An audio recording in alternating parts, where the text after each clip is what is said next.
My husband of 7 years demanded that we split all the household bills because he said he wouldn't support a gold-digging woman.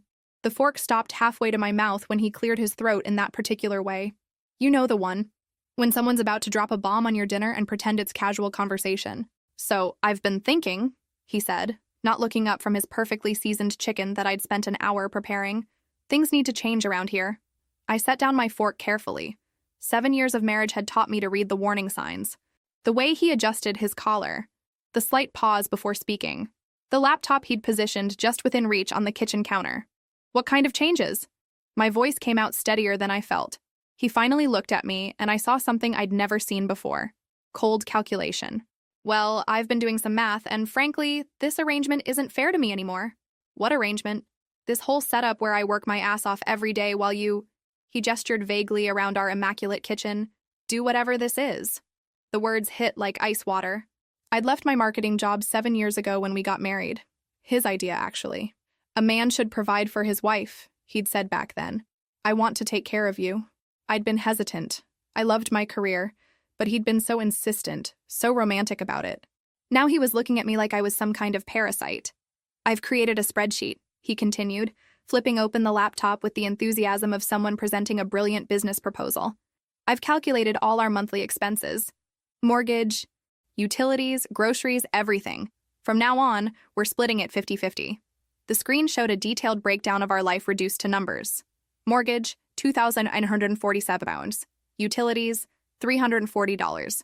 Groceries, $580. Insurance, $420. The list went on, each item meticulously calculated. But I don't have a job, I said quietly. You asked me to quit, remember? He waved his hand dismissively. That was then. This is now. You're a smart woman. You can figure something out. I'm not running a charity here. I stared at him, this man I'd loved, whose socks I'd been washing, whose meals I'd been cooking, whose mother I'd been tolerating for 7 years, and felt something shift inside me, something cold and sharp and calculating. So let me understand this, I said, my voice taking on a tone I barely recognized. You want me to pay half of everything. Starting when exactly? Starting next month. He smiled, clearly pleased with himself. I knew you'd be reasonable about this. You've always been so practical. I looked at the spreadsheet again, noting every detail. The mortgage on the house I'd turned into a home, the utility bills for the electricity I used to iron his shirts, the grocery money for the food I planned, bought, and prepared. Okay, I said. He blinked, apparently surprised by how easily I'd agreed. Okay? Yes, you're absolutely right. If we're going to be roommates instead of husband and wife, we should split everything equally. I smiled, and something in my expression must have registered because he shifted uncomfortably. That's great. Honey, I'm glad you understand. But I could see it in his eyes. He'd expected a fight. Maybe tears, definitely begging. Instead, he got agreement, and it was clearly unsettling him. I picked up my fork and took another bite of the dinner I'd prepared. This is delicious, isn't it? I really outdid myself tonight. Yeah, it's good, he mumbled, suddenly focused intently on his plate. As I chewed, my mind was already working. If he wanted to play this game, I'd play it. But he'd just made one crucial mistake. He'd assumed I was the same woman who'd agreed to quit her job 7 years ago. He had no idea what he'd just unleashed. The next morning, I woke up at my usual time, 6:30. But instead of padding to the kitchen to start the coffee and lay out his clothes for work, I rolled over and went back to sleep. At 7:15, I heard his alarm go off. Then again at 7:25. By 7:30, I could hear him stumbling around the bedroom, clearly confused by the absence of his usual routine. Honey? His voice drifted from the kitchen. Where's the coffee? I pulled my pillow over my head and smiled. Let the games begin. 20 minutes later, he was back in the bedroom, half-dressed and agitated. What's going on? There's no coffee, no breakfast, and I can't find my blue shirt anywhere. I stretched lazily and looked at him with innocent confusion. Good morning to you, too. What's wrong? What's wrong? It's almost 8 o'clock and nothing's ready. Ready for what? I sat up, genuinely puzzled by his distress. Oh, you mean your stuff? But sweetheart, remember what you said last night? We're splitting everything 50-50 now. That means we each handle our own responsibilities. His mouth opened and closed like a fish. But you always make coffee. I make coffee for myself. You're welcome to make your own. I swung my legs out of bed and headed for my closet. Your blue shirt is in the laundry room. By the way, In the dirty clothes basket where you left it 3 days ago. But you always do the laundry. I do my laundry. Your clothes are your responsibility now. I pulled out a beautiful dress I hadn't worn in months, something I used to save for special occasions that never came. This arrangement was your idea, remember? Equal partners, equal responsibilities. I could practically see the gears grinding in his head as he tried to process this new reality. He'd wanted a business arrangement, and I was giving him exactly that. "This is ridiculous," he muttered, stomping toward the laundry room. "You're being petty." "I'm being practical," I called after him, "just like you said I was." While he crashed around looking for clean clothes, I made myself a single cup of coffee in my favorite mug, the one he usually grabbed because it was bigger. I scrambled one egg, toasted one slice of bread, and sat down to eat in peaceful silence. He reappeared 20 minutes later in a wrinkled shirt that didn't match his pants, his hair still messy because he couldn't find the hair product I usually set out for him. "You look nice," I said pleasantly. "Very authentic." He grabbed his keys with unnecessary force. "This is insane. I'm going to be late for work." "Traffic's pretty bad around this time," I agreed. "You might want to leave a few minutes earlier tomorrow. Oh, and don't forget to pick up milk on your way home. We're out." "Pick up milk? That's your job." I looked at him with genuine surprise. "My job? I thought I didn't have a job, remember? Besides, you drink milk too. If you want it in the house, you'll need to contribute to making that happen." The look on his face was priceless, like he was finally understanding what 50-50 actually meant. After he left, slamming the door hard enough to rattle the windows, I sat back down with my coffee and pulled out my phone. Time to do some research. I started with my old LinkedIn profile, dormant for 7 years but still there. Then I opened a new document and began making lists. My skills, my contacts, my options. At the bottom of the page, I wrote, "Day 1 of independence." The house felt different without the weight of his expectations. Lighter somehow. For the first time in years, I wasn't rushing to complete his to-do list before he got home. Instead, I was making my own. 2 weeks into our new business arrangement, I discovered just how expensive 50-50 could be for him. I was folding my laundry when I noticed my favorite white blouse had turned a lovely shade of pink. Not the romantic blush pink you might choose deliberately, but the tragic pink that happens when someone throws a red sock into a white load. I found him in the living room, sprawled on the couch watching sports highlights. "We have a problem," I announced, holding up the ruined blouse. He barely glanced away from the TV. "What now?" "You damaged my property. This blouse cost $95 and now it's unwearable." "It's just a shirt," he shrugged. "Throw it out." "I will. Right after you reimburse me for it." That got his attention. "Reimburse you? For what?" "Property damage. You put your red gym shirt in with my whites despite the clear laundry basket separation system I established. Your negligence? Your responsibility."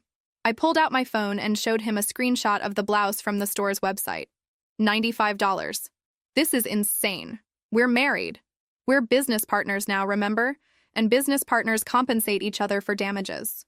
I sat down across from him with my most reasonable expression. "Unless you're suggesting we go back to the old arrangement where we share everything?" The trapped look on his face told me everything I needed to know. "Fine," he muttered. "I'll pay for your stupid shirt." "Thank you, I'll take cash."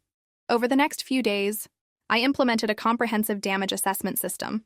When he left coffee rings on the dining room table, I'd spent hours refinishing, $15 wood restoration fee. When he used my expensive shampoo because he'd forgotten to buy his own, $12 replacement cost. When he ate the last of the Greek yogurt I'd specifically bought for my breakfast, $7.38, plus inconvenience fee for the extra trip to the store. I kept meticulous records in a little notebook I'd labeled partnership expenses. The breaking point came on a Thursday afternoon. I'd left work early from the part-time consulting job I'd finally landed and came home to grab some files I'd forgotten. As I approached the front door, I could hear him talking on the phone. "I know it's been tough, babe, but I'm working on it. The whole splitting expenses thing is going better than I expected." No, she's not suspicious at all. She actually agreed to it right away. "Yeah, I should be able to send you more money starting next month." I stood frozen on my own doorstep, key halfway to the lock.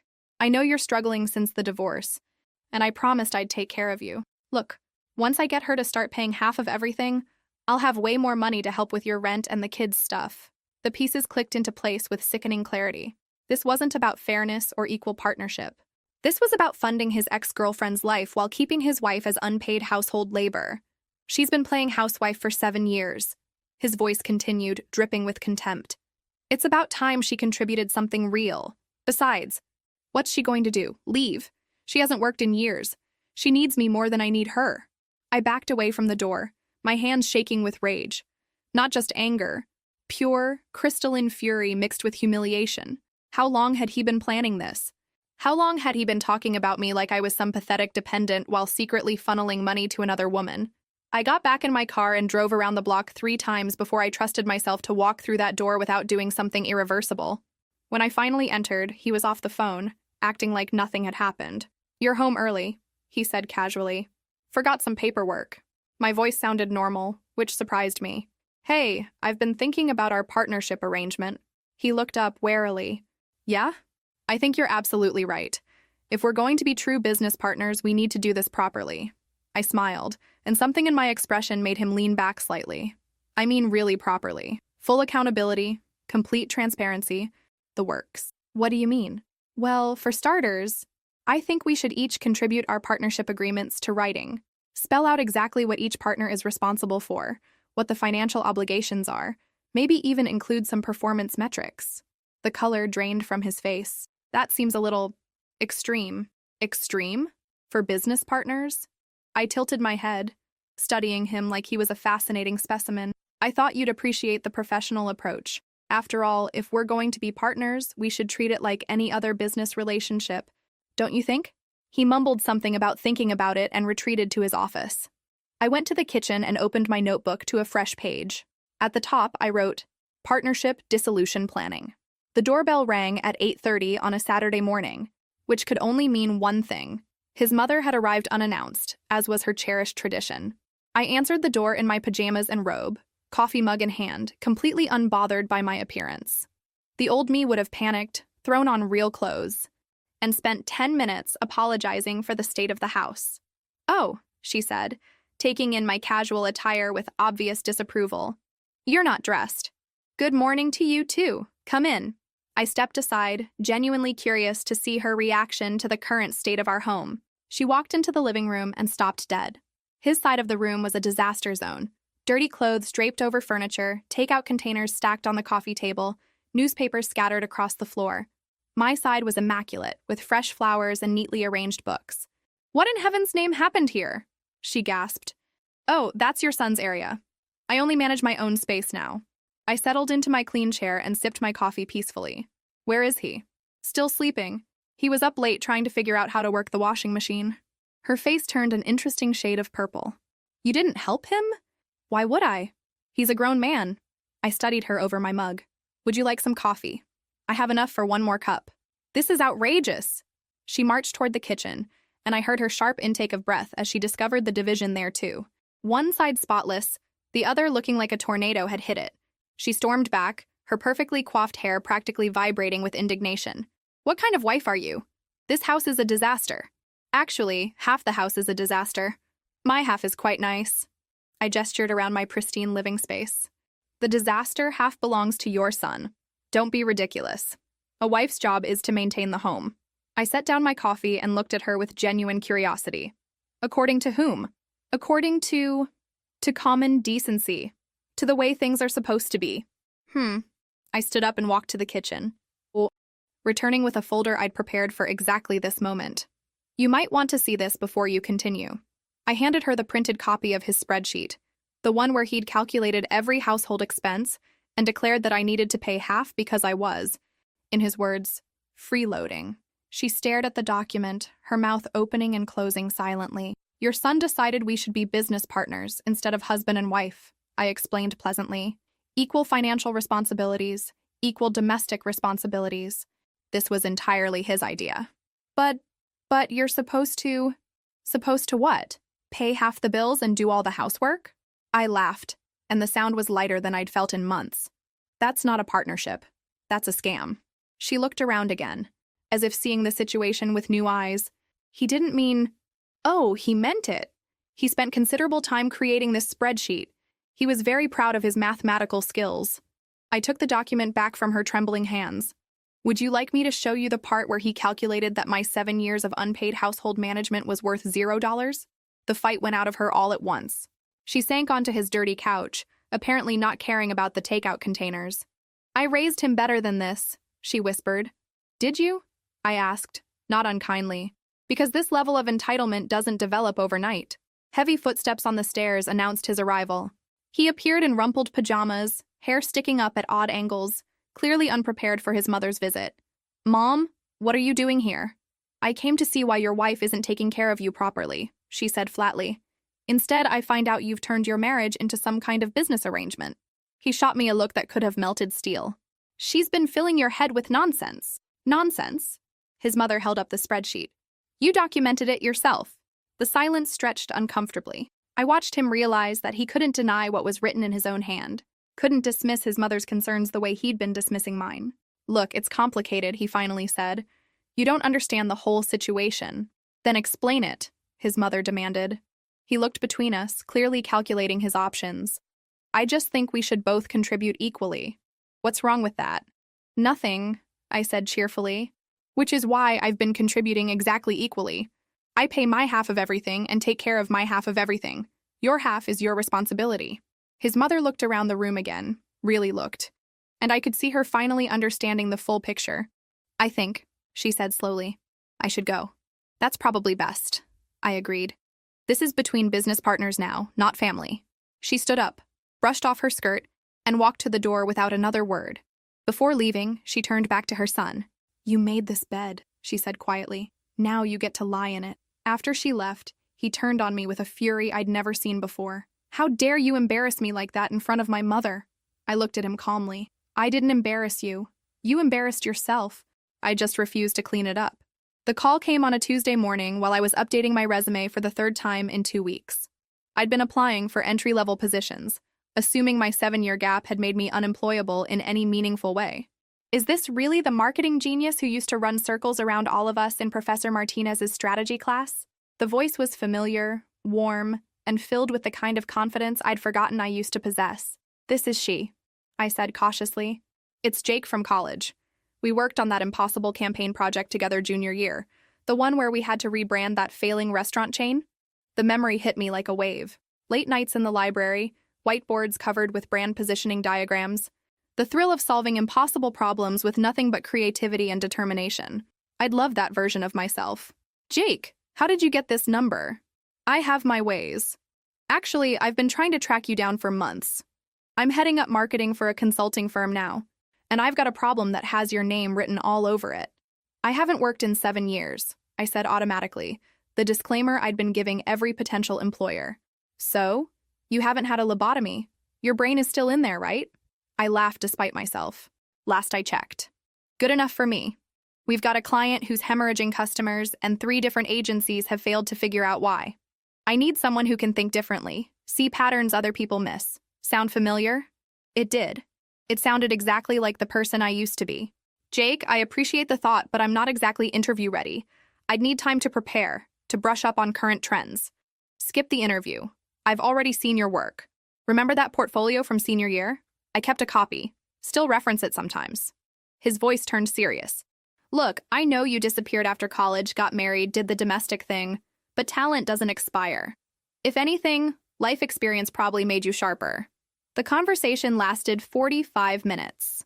By the end, I had a consulting contract that paid more per month than my husband made in 2. There's one condition, Jake said as we wrapped up. I'm going to need you to travel occasionally. Client meetings, strategy sessions. That going to be a problem? I looked around my half of the immaculate house, then at the disaster zone that was his half. Not at all. The first client meeting was a revelation. I walked into a conference room full of expensive suits and felt something click back into place. A part of myself I'd packed away so long ago I'd forgotten it existed. So, the client said, sliding a folder across the table, 3 agencies have told us we need to completely rebrand, change our entire business model. What do you think? I spent 20 minutes reviewing their materials, then looked up. I think those agencies were trying to justify their fees instead of solving your problem. The room went quiet. Your brand isn't the problem. Your customer service is. Specifically, your phone system routes people through 7 different departments before they reach someone who can actually help them. Your customers aren't leaving because they don't like your product. They're leaving because buying from you is exhausting. I spent the next hour walking them through a complete customer journey analysis I'd improvised on the spot. By the time I finished, the CEO was taking notes. "This is exactly what we needed," he said. "When can you start?" Jake walked me out afterward, grinning like he'd won the lottery. "That was brilliant. Absolutely brilliant. I'd forgotten how good you were at cutting through the noise." "I'd forgotten too," I admitted. He stopped walking and looked at me seriously. "Can I ask you something? Why did you stop? You were the most ambitious person in our graduating class. I always figured you'd end up running your own agency by now." The question hit harder than I expected. "I got married. My husband wanted me to focus on the home. And you wanted that too?" I opened my mouth to give the automatic response I'd been giving for 7 years, that it had been my choice, that I'd wanted to be a supportive wife. But standing there in my professional clothes, fresh from solving a problem that had stumped 3 established agencies, I couldn't make the words come. "I don't think what I wanted mattered much," I said finally. Jake's expression darkened. "That's not okay." "No," I agreed, surprising myself with how calm I sounded. "It's not." He walked me to my car, and as I drove home, I felt like I was seeing everything with new eyes. The strip malls and office buildings I passed weren't just scenery anymore. They were possibilities, opportunities, places where my skills mattered, where my ideas had value. When I pulled into my driveway, I sat for a moment before going inside. The house looked different somehow. Smaller. Less like a castle and more like what it actually was, just a building. Inside, I found him at the kitchen table with his laptop, surrounded by bills and that infamous spreadsheet. "How was your day?" he asked without looking up. "Productive." I set my purse down and loosened my blazer. "I got a consulting contract. Good money." Now he looked up. "That's great. How much money?" I named the figure, and his eyes widened. "That's more than I make." "I know." I smiled. "Looks like I won't have any trouble paying my half of the bills after all." The expression on his face was complicated. Surprise, worry, and something else I couldn't quite identify. Something that looked almost like fear. For the first time in 7 years, I understood why. She showed up on a Saturday afternoon while he was at his brother's house, probably complaining about his unreasonable wife who dared to expect equal treatment in her own home. The doorbell rang, and I opened it to find a woman about my age with tired eyes and highlighted hair that needed touching up. She was pretty in a worn-down way, like someone who'd been fighting battles for too long. "You must be his wife," she said, as if that explained everything. "I am, and you must be the ex-girlfriend he's been financially supporting." I leaned against the door frame casually. "Would you like to come in?" Her confident expression faltered. What?" "Come in," I repeated, stepping aside. "We should talk." She followed me into the living room, clearly thrown by my calm demeanor. I could practically see her recalibrating, trying to figure out why I wasn't screaming or throwing things. "Look," she started, perching nervously on the edge of the couch. "I know this is awkward, but I'm worried about him. He's been so stressed lately, and I think you don't understand how hard he works." "Oh, I understand perfectly." I settled into my chair with a cup of tea I'd been drinking when she arrived. "He works very hard to maintain 2 households on one salary." The color drained from her face. "I'm sorry? He's been sending you money, hasn't he? That's why he suddenly decided we needed to split all our expenses 50-50. More money for him means more money for you." She started to deny it, but I held up my hand. "Before you waste energy on lies, you should know I've seen the evidence." I walked to my desk and pulled out a folder I'd prepared weeks ago. Bank statements with highlighted transfers, screenshots of text messages I'd found on the phone bill, credit card charges to a florist in her neighborhood. "February 14th, I said, pointing to one charge. "Roses delivered to your address. March 23rd, money transfer for $400 with the memo rent help. April 15th, another transfer for $600 with the memo kids need shoes." She stared at the papers like they might catch fire. "How did you get these?" "I'm not stupid, despite what both of you apparently think." I sat back down, watching her face cycle through shock, embarrassment, and something that might have been admiration. "He said you didn't know," she whispered. "He said a lot of things, that I was lazy, that I contributed nothing, that I was lucky he kept me around." I sipped my tea calmly. "Did he mention that I've been running his household for 7 years without pay while he convinced me I was worthless?" Her mouth opened and closed silently. "Here's what's interesting," I continued conversationally. "You're not the villain here. You're just another woman he's manipulating. He told you I was some kind of gold digger, didn't he? Made you think you were saving him from a terrible marriage?" She nodded reluctantly. "Just like he made me think I was lucky to have a man who wanted to take care of me." Just like he probably told his first ex-wife that she was the problem too. First ex-wife? Her voice was barely audible. Oh, yes. Did he not mention her? Interesting. I leaned forward slightly. Let me guess. He told you that you were different from all the other women who didn't understand him? The recognition in her eyes was painful to watch. He has a pattern, I said gently. Find a woman who needs something. Security, financial help, validation, promise to provide it, then slowly make her believe she's the problem when things go wrong. But he loves me, she said, though her voice lacked conviction.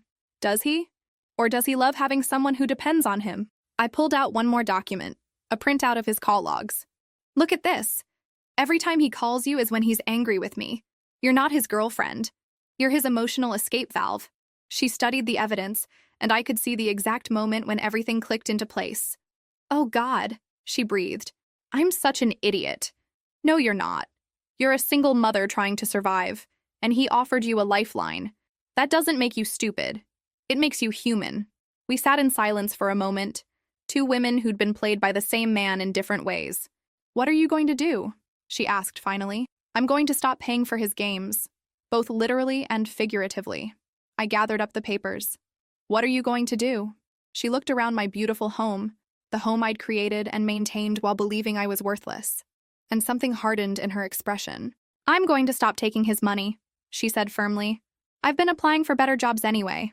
I don't need his charity. Good for you. She stood up, then paused at the door. Aren't you angry? At me, I mean? I considered the question seriously. A month ago, I would have been furious. I would have blamed you for everything, probably would have fought to win him back. I smiled, and it felt genuine.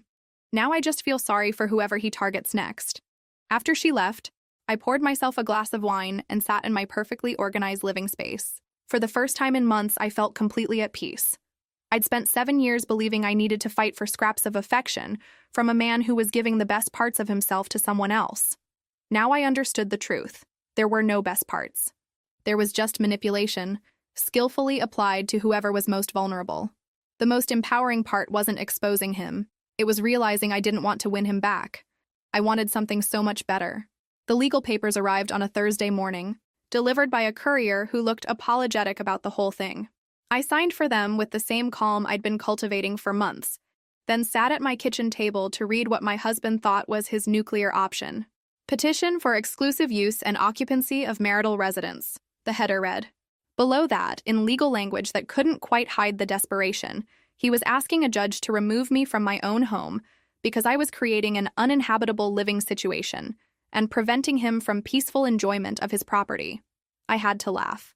After 7 years of free housekeeping, cooking, and emotional labor, he was now claiming I was the problem because I'd stopped providing those services for free. The hearing was scheduled for the following Tuesday. I spent the weekend preparing, and by Monday night, I had 3 binders full of evidence that told a very different story than the one he was trying to sell. Tuesday morning, I dressed in my best suit, the one I'd bought for client meetings, and arrived at the courthouse early. He was already there with his lawyer, an expensive-looking man in his 50s who clearly thought this was going to be a straightforward case of removing an uncooperative wife. When the judge called our case, I stood with my own representation, a sharp family law attorney who'd taken one look at my evidence and agreed to work with me immediately. Your Honor, his lawyer began, my client is simply asking for the right to live peacefully in his own home. His wife has created an impossible situation, refusing to maintain the household and creating deliberate chaos. The judge, a woman in her 60s with intelligent eyes, looked at me. How do you respond to these allegations? My lawyer stood. Your Honor, we have extensive documentation that tells the complete story. Mrs. He glanced at me and I nodded. Has maintained detailed records of the marital arrangement her husband demanded. We presented everything chronologically. The original spreadsheet where he calculated that my 7 years of household management was worth nothing. Bank records showing money transfers to his ex-girlfriend. The written log I'd kept of every time he'd expected me to clean up after him, while simultaneously demanding I pay half of everything. Furthermore, my lawyer continued, Mrs. has been gainfully employed for the past 2 months and is fully capable of meeting her financial obligations. The issue isn't her inability to contribute. It's her husband's expectation that she should pay equally while providing all domestic labor for free. The judge studied the documents for what felt like an eternity. When she finally looked up, Her expression was not sympathetic to his cause. "Let me make sure I understand this correctly," she said to his lawyer. "Your client decided unilaterally that his wife should pay 50% of all household expenses, despite having been out of the workforce for 7 years at his request." "Well, Your Honor, circumstances change." "Indeed they do." The judge's voice was dry. "And it appears circumstances have changed in ways your client didn't anticipate." She turned to him directly. "Sir, did you create this spreadsheet?" He shifted uncomfortably. "Yes, but... And did you present it to your wife as a non-negotiable change to your marital arrangement?" "I thought we should both contribute equally." "I see. And in your definition of equal contribution, your wife would pay half of all expenses and continue to provide all domestic services?" The silence stretched uncomfortably. "Your Honor," his lawyer interjected, "my client simply wants to live in his own home without harassment." Harassment. The judge looked at my documentation again. "I see here that your client's wife has been paying her agreed-upon 50% of all expenses while maintaining only her own living spaces and belongings. How exactly is adhering to his own proposed arrangement considered harassment?" I watched his lawyer realize they were losing badly. "Furthermore," the judge continued, "I see evidence that your client has been financially supporting another woman throughout this marriage, including during the period when he was demanding his wife contribute more financially." The courtroom fell silent except for the sound of his lawyer shuffling papers desperately. "Petition denied," the judge said firmly. "Not only is there no basis for removing Mrs. from her marital home, but the evidence suggests that she has been remarkably accommodating to an arrangement that was heavily biased against her interests." As we walked out of the courthouse, his lawyer was already talking about appeal options, but I could see in his eyes that he knew it was over. You can't win a case when all the evidence proves you're exactly as unreasonable as your opponent claims. Outside, he caught up with me in the parking lot. "This isn't over," he said, but there was no conviction in his voice. "Yes, it is." I looked at him calmly. "You wanted to play hardball, remember? You thought you could scare me into going back to being your unpaid servant. Instead, you just proved to a judge exactly what kind of man you are. I never meant for it to go this far." "Of course you didn't. You meant to get your way without consequences, like always." I opened my car door. "But actions have consequences now. Maybe it's time you learned that." As I drove home, I felt something I hadn't experienced in years. The solid satisfaction of being completely, legally, unquestionably right. For the first time since this whole mess started, I wasn't just surviving his games. I was winning them. He left the day after the court hearing claiming he needed space to think after his humiliating legal defeat. I watched him pack a suitcase with the same detachment I might feel watching a stranger load their car.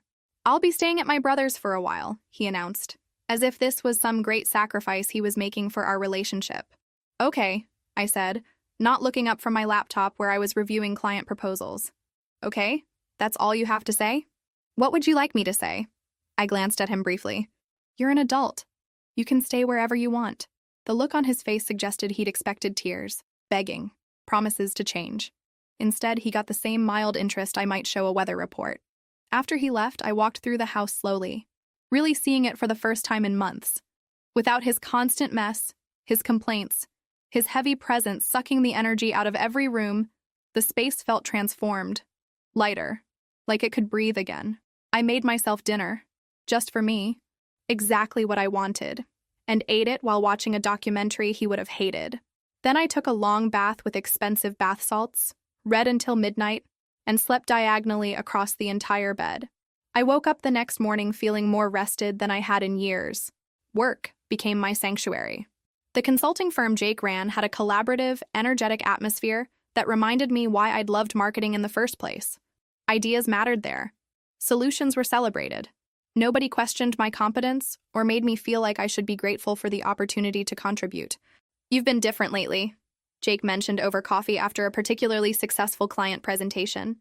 "More confident. More yourself, I guess." "I feel more like myself," I admitted. "It's amazing how much mental energy gets freed up when you're not constantly defending your right to exist."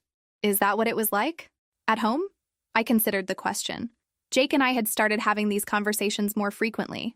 Honest talks about life, dreams, the paths we'd taken, and the ones we wished we had.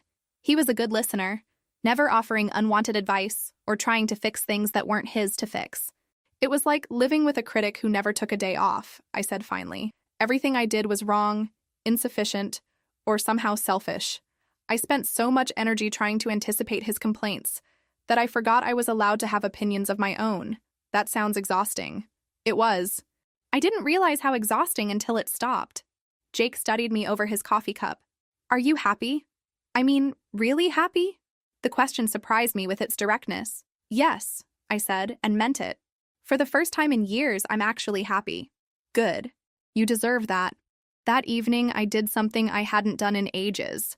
I called my sister, the one who'd stopped visiting because she couldn't stand watching what I'd become. I was wondering when you'd finally call, she said without preamble. I heard through the grapevine that you'd grown a spine.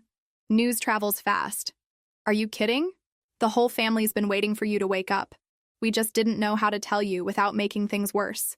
We talked for 2 hours, and I realized how much I'd missed her wit, her honesty, her complete intolerance for self-pity. By the end of the call, we'd made plans for her to visit the following weekend.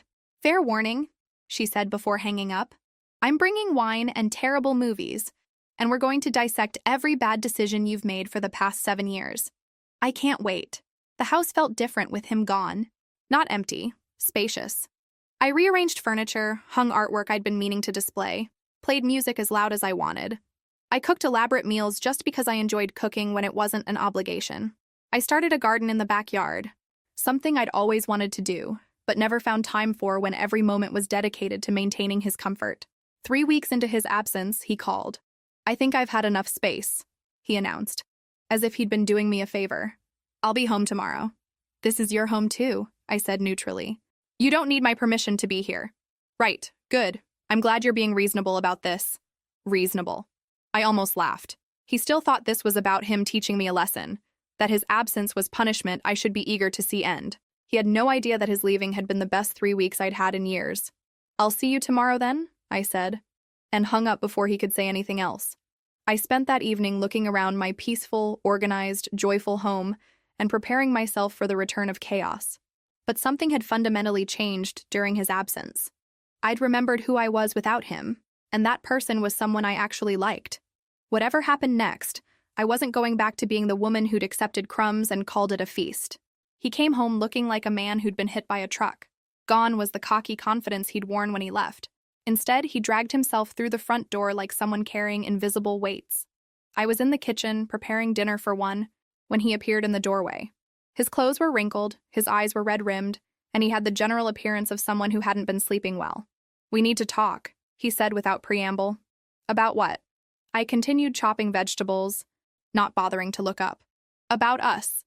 About this whole mess. He slumped into a chair at the kitchen table, the same spot where he'd presented his infamous spreadsheet months ago. I've been doing a lot of thinking. That's nice. She left me, he said quietly. Said she didn't want to be with someone who treated his wife the way I treated you. I paused my chopping for just a moment, then resumed. How unfortunate for you. That's it? That's all you have to say? I set down my knife and finally looked at him. What I saw was a broken man, but I felt nothing. No satisfaction, no pity, no anger. Just a vast, echoing emptiness where my feelings for him used to live. What would you like me to say? That I'm sorry she finally saw who you really are? That I'm pleased you got a taste of your own medicine? I shrugged. I honestly don't care enough about your relationship with her to have an opinion. He flinched like I'd slapped him. How can you be so cold? Cold? I considered this. I'm not cold, I'm just done. Done with what? Done with caring about your feelings while you ignore mine. Done with making your problems my responsibility. Done with accepting scraps and calling it love. I turned back to my cooking. I'm done with you. The silence stretched between us, heavy with the weight of 7 years of accumulated resentment and disappointment. I want to fix this, he said finally. I know I screwed up. I know I hurt you. But we can work through this, right? People change. I can change. I laughed, and the sound surprised both of us. It wasn't bitter or angry, just genuinely amused by the absurdity of the situation. Do you remember what you said when you wanted me to quit my job? I asked.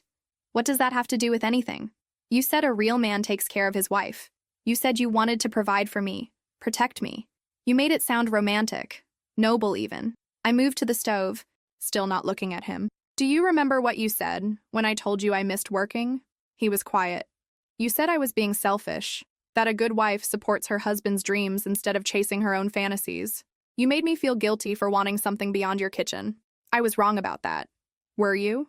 Or are you just saying that because your backup plan fell through? I turned to face him fully. Because the thing is, I don't think you were wrong back then. I think you meant every word.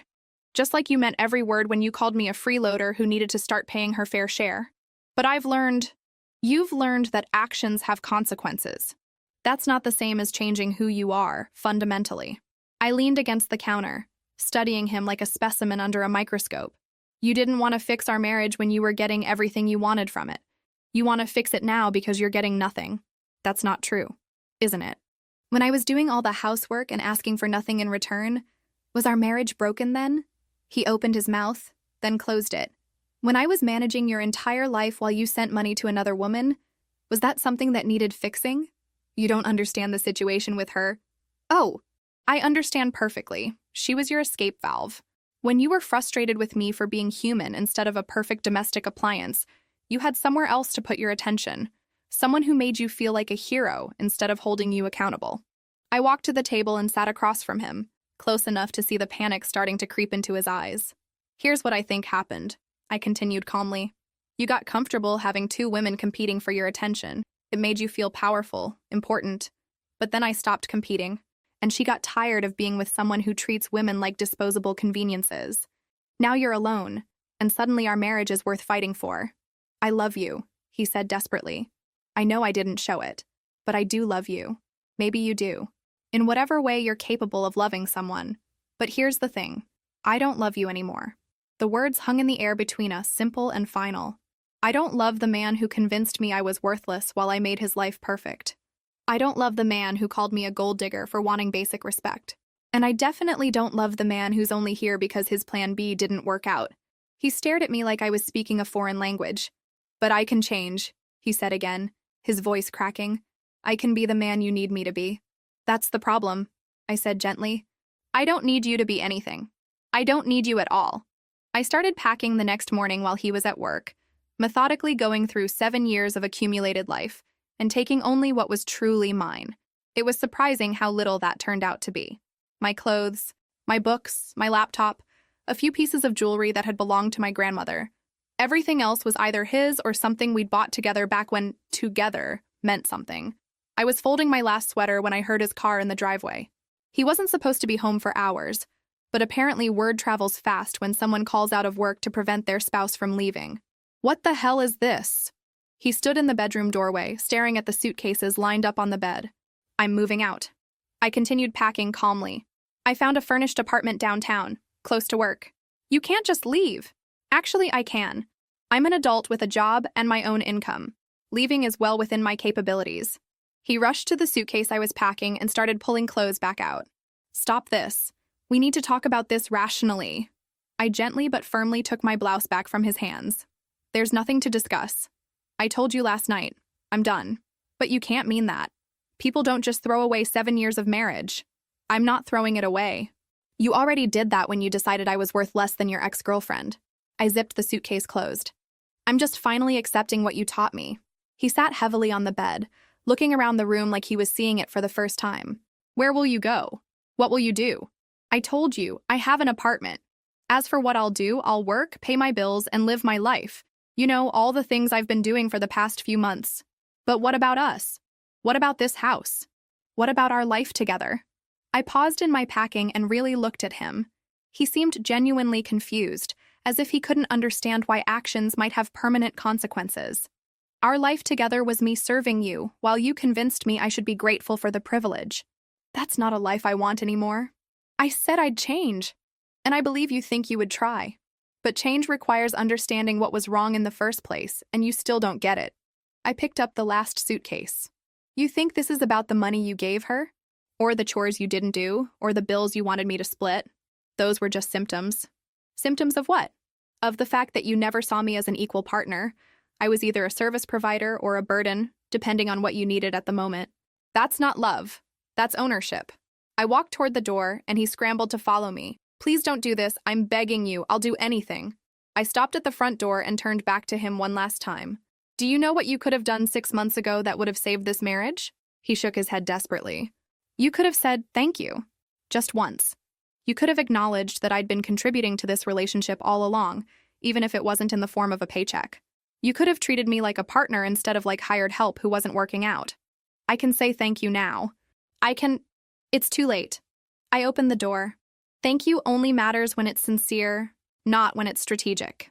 The moving truck was waiting outside. I'd arranged everything while he was at work, efficient as always. As the movers loaded my belongings, he stood on the front porch looking lost. How am I supposed to live here without you? He called out. The same way I lived here with you, I called back. You'll figure it out. The apartment was small but bright, with big windows and hardwood floors that reflected the afternoon sunlight.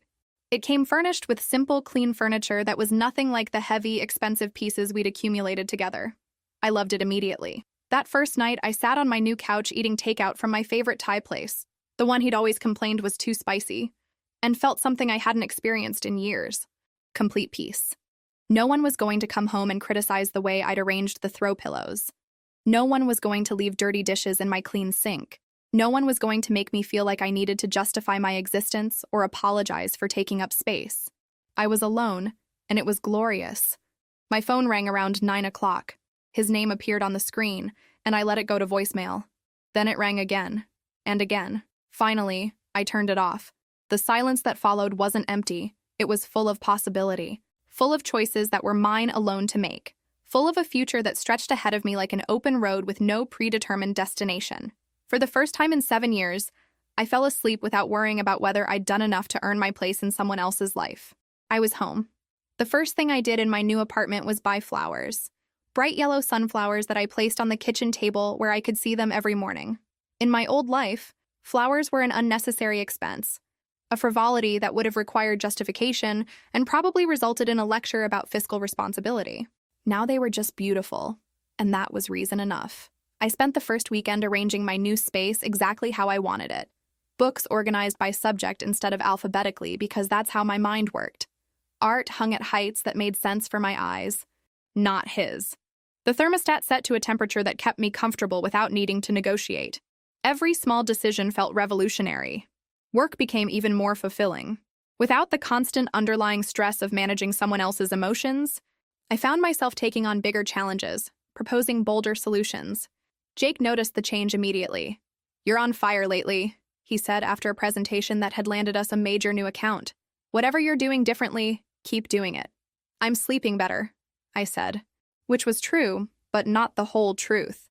The whole truth was that I'd stopped living in a state of chronic anxiety, always braced for the next criticism or demand. Jake and I had started spending more time together outside of work. Dinner after long days, coffee on Saturday mornings, walks through the downtown farmers market. Nothing officially romantic, just the easy companionship of two people who genuinely enjoyed each other's company. He never asked for more than I was offering, never made me feel like his attention came with strings attached. When I mentioned that I wasn't ready for anything serious, he'd simply nodded and said, "Fair enough, I like spending time with you regardless." It was the first time in years that a man had accepted my boundaries without arguing, pouting, or trying to convince me I was wrong about my own feelings. "You know what's weird?" I told him one evening as we walked through the park near my apartment. "I keep waiting for the other shoe to drop, for you to suddenly start keeping score of favors or making demands or telling me I'm not grateful enough." "That sounds exhausting," he said quietly. "Living like that." It was. I didn't realize how exhausting until it stopped. 3 months into my new life, my sister came to visit.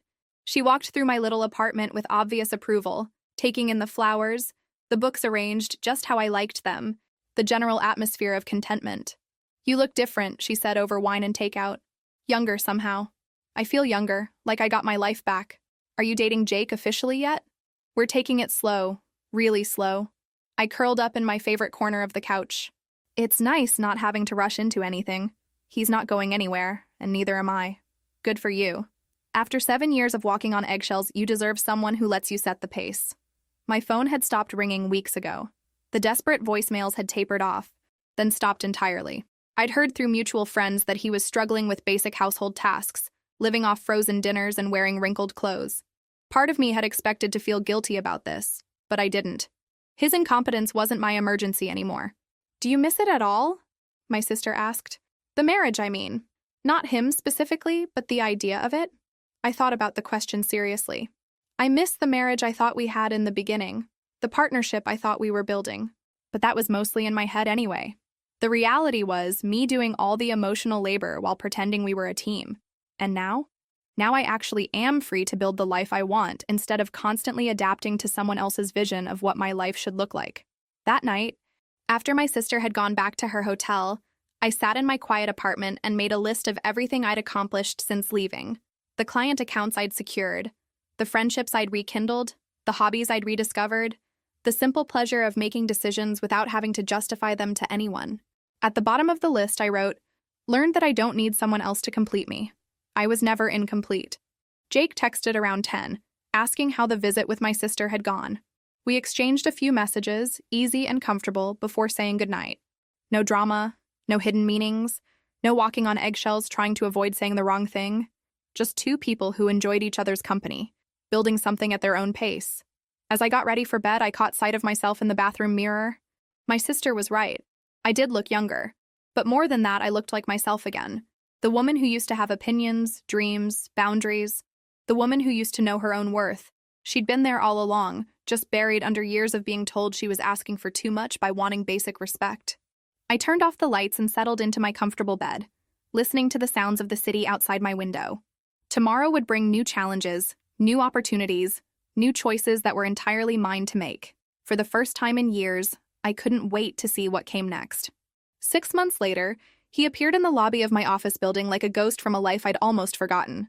I was coming back from lunch when I saw him sitting in one of the reception chairs, cleaned up and wearing a suit that actually fit properly.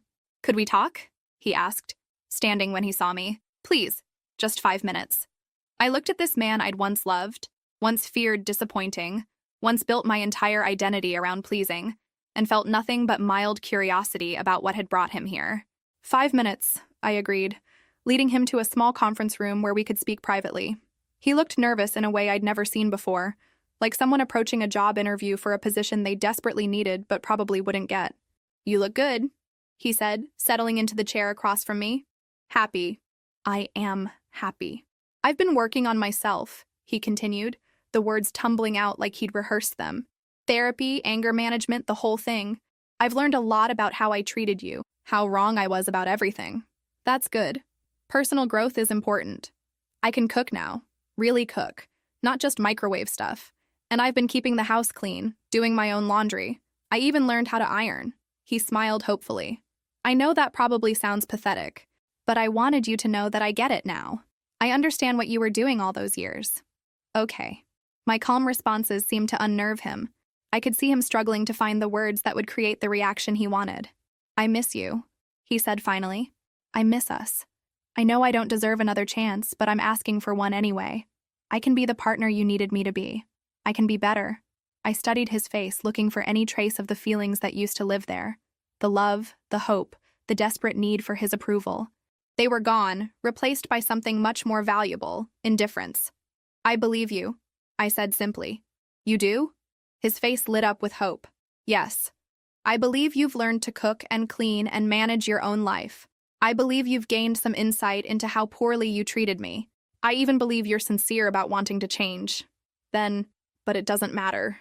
The hope died in his eyes as quickly as it had appeared. 6 months ago, hearing you say these things might have meant something to me. A year ago, I would have been grateful just to hear you acknowledge that I'd been contributing to our relationship all along. I leaned back in my chair, completely relaxed. "But that woman is gone." "What do you mean?" "I mean, I don't need you to validate my worth anymore. I don't need you to appreciate my contributions or treat me like an equal partner. I already know I'm valuable, with or without your recognition." He stared at me like I was speaking in code. "The person you want back, the woman who would be grateful for crumbs of respect, who would rebuild her entire life around your improved behavior, she doesn't exist anymore. I outgrew her. But if I've changed, you probably have, at least somewhat. But here's the thing you still don't understand. This was never really about you changing. It was about me realizing that I didn't need you to." I stood up, signaling that our conversation was over. "I have a life now that makes me genuinely happy. Work that challenges me, friends who respect me, choices that are entirely my own. I wake up every morning excited about the day ahead instead of anxious about what I might do wrong. But we could have that together now. We could be real partners." "We could be," I agreed, but I don't want to be. Not with you, not with anyone who I'd have to train to see my humanity. I'd rather be alone and happy than partnered and constantly proving my worth. He looked devastated, like someone who just realized they'd lost something irreplaceable. Is there anything I can say? Anything I can do? You can be happy for me, I said gently. You can understand that this isn't about punishment or revenge. It's about me choosing a life where I don't have to fight for basic respect. I walked him to the elevator, and as the doors opened, he turned back one last time. I really do love you, he said. I know you do, in whatever way you're capable of loving someone. But I love myself more now, and that makes all the difference. The elevator doors closed, and I watched the numbers light up as he descended back to whatever life he was building without me. I returned to my office, where Jake was waiting with coffee and the presentation materials for our 3 o'clock meeting. Everything okay? He asked, noting my thoughtful expression. Everything's perfect, I said, and meant it completely. That evening, I sat in my favorite corner of my apartment with a cup of tea and my journal, documenting the final chapter of a story that had taken me 7 years to finish writing. Outside my window, the city hummed with life and possibility. My phone buzzed with a text from Jake. Dinner tomorrow? There's a new place I think you'd love. I smiled and typed back. I'd like that. Not because I needed him, not because I was afraid of being alone, but because I genuinely enjoyed his company and chose to share my time with him. The difference was everything. I closed my journal and looked around my small, perfectly arranged apartment. Every item in it was there because I wanted it there. Every choice, from the sunflowers on my table to the book on my nightstand, reflected my preferences and no one else's. 7 years ago, I'd believed that love meant making yourself smaller so someone else could feel bigger. I'd thought partnership meant erasing your own needs to better serve someone else's. Now I understood that real love, for yourself and others, required the exact opposite. It demanded that you show up as your full, authentic self, and refuse to accept anything less than the same in return. I'd learned that I didn't need someone else to complete me, because I had never been incomplete.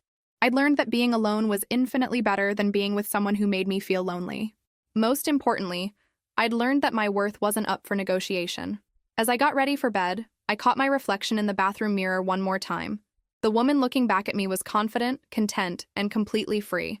She knew exactly who she was and what she deserved. She was never settling for less again.